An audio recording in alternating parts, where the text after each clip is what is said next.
எம்மாடி புது மருமவள சொல்லுங்க தே. நல்லா கேட்டுக்க.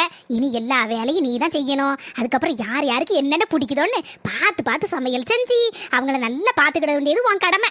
சரிங்க தே. பாத்திரத்தை கழுவிரு, துணியை வாஷிங் மிஷின்ல போட்டுறாதம்மா, அழுக்கா இருக்கும் பாத்துக்க. அதனால கையாலே நல்ல பிரஷ் போட்டு துவைச்சிரேன்னுமா. சரிங்க தே.